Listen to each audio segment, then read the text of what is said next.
नमस्कार साथियों, मैं नवीन लाठियान करंट अपडेशन के इस नए सेशन में एक बार फिर से आप सभी का हार्दिक स्वागत करता हूं। आइए दोस्तों, आज के इस सेशन को शुरू करते हैं। इस प्रश्न को देखें। किस टेलीस्कोप द्वारा मार्च 2025 में हमारे सौरमंडल के बाहर किसी ग्रह पर CO2 की खोज की गई? आपके विकल्प हैं James Webb telescope, Hubble telescope, Magellan first या London clay. James Webb telescope हमारा सही आंसर हो जाएगा। जी हाँ, एस्ट्रोफिजिकल जर्नल में प्रकाशित रिपोर्ट के अनुसार नासा यानी national aeronautics and space administration के जेम्स वेब टेलीस्कोप द्वारा पृथ्वी से तकरीबन 130 प्रकाश वर्ष दूर स्थित HR 8799 ग्रह के चारों ओर घूम रहे 4 ग्रहों में कार्बन डाइऑक्साइड की खोज की गई। जेम्स वेब टेलीस्कोप की जहां तक बात है तो 25 दिसंबर 2021 को इसे लॉन्च किया गया था। यह पृथ्वी से 1.5 मिलियन किलोमीटर दूर L2 नामक पॉइंट पर स्थित है। यह सूर्य के चारों ओर घूमता है। देखिए, हब्बल टेलीस्कोप जो है वो पृथ्वी के चारों ओर घूमता है और जेम्स वेब जो टेलीस्कोप है वो सूर्य के चारों ओर घूमता है। किस देश के साथ मिलकर भारत ने 19 मार्च से लेकर 22 मार्च 2025 तक चलने वाले संयुक्त नौसैन्य अभ्यास वरुण की शुरुआत की?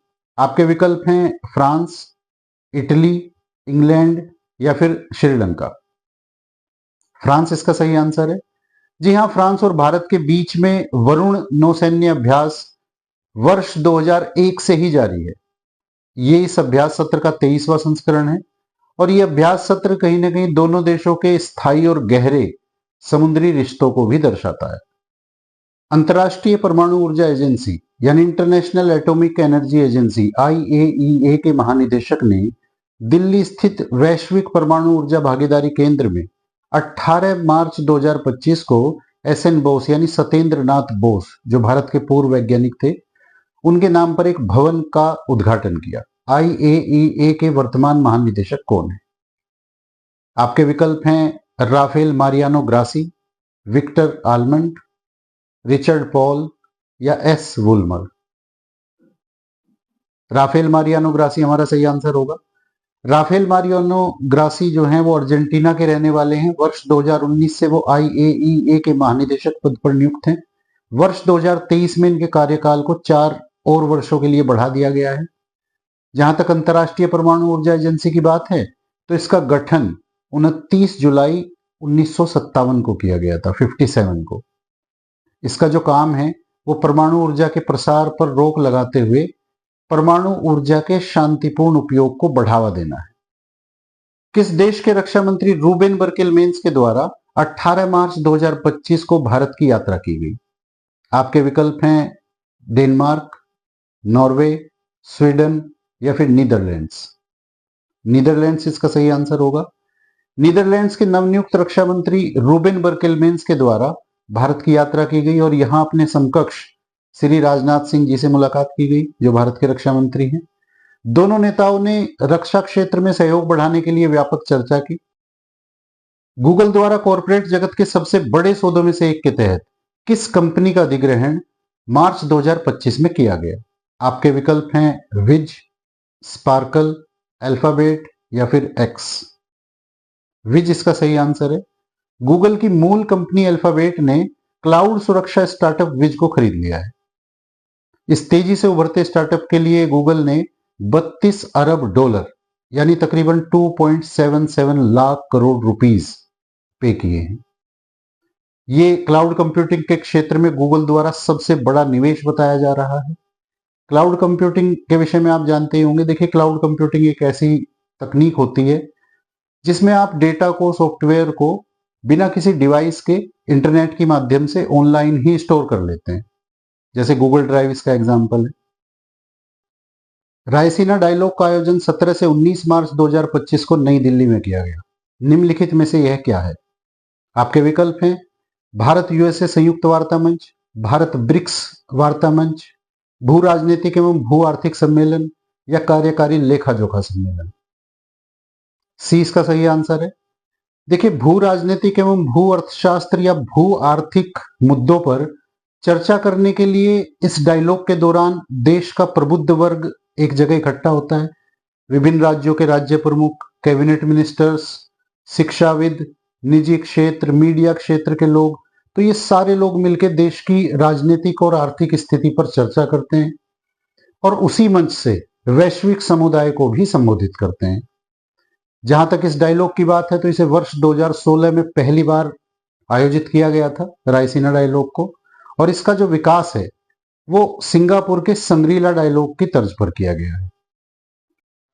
सुनीता विलियम्स अंतरिक्ष यात्री बुच विल्मोर के साथ अंतर्राष्ट्रीय अंतरिक्ष स्टेशन यानी आईएसएस पर 9 महीने के अनिर्धारित मिशन के बाद किस तिथि को वापस पृथ्वी पर आई? आपके विकल्प हैं 17 मार्च 2025, 18 मार्च 2025, 19 मार्च 2025 या फिर 20 मार्च 2025। हम सभी जानते हैं 19 मार्च 2025 इसका सही आंसर है। जी हां, सुनीता विलियम्स बुच विल्मोर के साथ 19 मार्च 2025 की सुबह 3:27 पर स्पेसएक्स अंतरिक्ष यान से यूएसए के फ्लोरिडा तट पर लैंड करती है। आपको याद ही होगा कि जून 2024 में क्रू 9 मेंबर के रूप में ये दोनों स्टार लाइनर की एक परीक्षण उड़ान पर केवल 8 दिनों के लिए अंतरिक्ष स्पेस स्टेशन यानी आईएसएस गए थे। वापसी में लैंडर में तकनीकी खराबी की आशंका के चलते इनका आना स्थगित कर दिया गया था और इस प्रकार ये 9 माह तक अंतरिक्ष में फंसे रहे। इस अवसर पर कुछ रिकॉर्ड जाने अनजाने बन ही गए। देखिए, सुनीता विलियम्स दूसरी ऐसी महिला अंतरिक्ष यात्री बनी जिन्होंने सबसे अधिक समय अंतरिक्ष में बिताया है। पहले नंबर पर पैगी विटसन का नाम आता है। पैगी विटसन अमेरिकी अंतरिक्ष यात्री है जिन्होंने कुल 675 दिन की अवधि अंतरिक्ष में बिताई है। जहां तक सुनीता विलियम्स की बात है तो अब उन्होंने 560 दिन की अवधि अंतरिक्ष में बिता ली है। एक तीसरा नाम भी यहां आता है। किसी एक सिंगल फ्लाइट में सबसे अधिक समय तक अंतरिक्ष में रहने वाली जो महिला अंतरिक्ष यात्री है यानी एक बार में, वो है क्रिस्टीना कोच। क्रिस्टीना कोच ने एक ही बार की उड़ान में 328 लगातार दिनों तक अंतरिक्ष में व्यतीत किए थे। इसके अलावा सुनीता विलियम्स की जहां तक भारत से संबंध की बात है तो गुजरात के अहमदाबाद से ये संबंधित है। वर्ष 2008 में इनको भारत के दूसरे सबसे बड़े नागरिक सम्मान पद्म भूषण से भी सम्मानित किया गया था। क्रिकेट का इंटरनेशनल मास्टर्स लीग T20 2025 खिताब किसने जीता? आपके विकल्प हैं ऑस्ट्रेलियाई masters, West Indies masters, India masters या फिर इंग्लैंड मास्टर्स। इंडिया मास्टर्स इसका सही आंसर होगा। सचिन तेंदुलकर के नेतृत्व वाली इंडिया मास्टर्स ने ब्रायन लारा के नेतृत्व वाली वेस्ट इंडीज मास्टर्स को हराकर यह खिताब जीता। विमेन प्रीमियर लीग WPL 2025 का खिताब किसने जीता? आपके विकल्प हैं Mumbai Indians, royal challengers Bengaluru, Chennai super king या Kolkata knight riders. Mumbai Indians इसका सही आंसर है। जी हां, हरमनप्रीत कौर के नेतृत्व वाली मुंबई इंडियंस ने फाइनल में दिल्ली कैपिटल्स को हराकर यह खिताब जीता और मुंबई का यह दूसरा खिताब है। वर्ष 2023 से WPL की शुरुआत हुई थी। वर्ष 2023 का खिताब भी मुंबई इंडियंस ने जीता था। वर्ष 2024 का खिताब रॉयल चैलेंजर्स बेंगलुरु ने जीता था और अब फिर से 2025 में मुंबई इंडियंस इस खिताब को जीतकर एक बार फिर से चैंपियन बनी। विशेष ओलंपिक विश्व शीतकालीन खेल 2025 का आयोजन कहां किया गया? आपके विकल्प हैं ऑस्ट्रेलिया, इटली, नॉर्वे या फिर जापान। इटली इसका सही आंसर है। इटली के ट्यूरिन पीडमोंट में 8 से लेकर 15 मार्च 2025 के मध्य इन खेलों का आयोजन किया गया। भारतीय दल ने इसमें कुल 33 पदक जीते। पहली बार इन खेलों का आयोजन वर्ष 1977 में कोलोराडो में किया गया था। ये खेल बौद्धिक अक्षमताओं वाले लोगों के लिए एक वैश्विक खेल आंदोलन की तरह है। इसका मकसद इन लोगों के प्रति भेदभाव को समाप्त करना है। आज की इस वीडियो में इतना ही साथियों। उम्मीद करता हूं वीडियो आपको ज्ञानवर्धक लगी होगी। देखिए, हम भी करंट अपडेट की इन वीडियोस के शुरुआती दौर में ही हैं। हम लोग परफेक्शन की तरफ बढ़ने की कोशिश में हैं। हम लोग आगे से करंट अफेयर्स को कैटेगराइज करने की भी एक प्लानिंग कर रहे हैं, जिसमें हम national scene, international scene, science and tech, economic issues, इन सबको अलग अलग कैटेगरी में डिवाइड करके आप तक पेश करने की एक प्लानिंग कर रहे हैं। शुरुआती दौर है, आप लोगों का समर्थन और सहयोग और आशीर्वाद भी थोड़ा सा मायने रखता है। तो मैं चाहूंगा कि जिन लोगों ने अभी तक सब्सक्राइब नहीं किया है चैनल को, वो प्लीज से सब्सक्राइब करें, लाइक और कमेंट भी करें। कमेंट के माध्यम से अगर किसी सामयिक संदर्भ पर वीडियो देखना चाहते हैं तो उससे भी हमें अवगत कराएं, हम उस पर वीडियो बनाएंगे। तो मकसद यही है। देखिए, ये सारे प्रश्न मैं PDF की फॉर्म में भी आप लोगों तक पहुंचाऊंगा।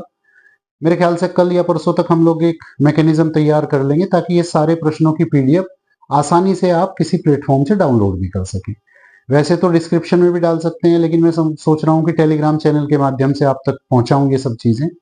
डेली जो प्रश्न मैं आप लोगों को व्याख्यायित करता हूं उसकी पीडीएफ जो पढ़ने वाले बच्चे हैं उन तक पहुंच जाएगी, वो अपने फोन में डाउनलोड कर सकते हैं। इसके अलावा समय समय पर अन्य चीजें भी मैं आप लोगों तक पहुंचाता रहूंगा। बस ये शुरुआत है, अभी तीसरी ही वीडियो है इस सेशन की। आप लोगों का थोड़ा सा साथ यहाँ मुझे अपेक्षित है। अगर सचमुच में वीडियो ज्ञानवर्धक लगी हो तो आप मेरा साथ दे, सहयोग दे। इसी आशा और इसी विश्वास के साथ आप लोगों से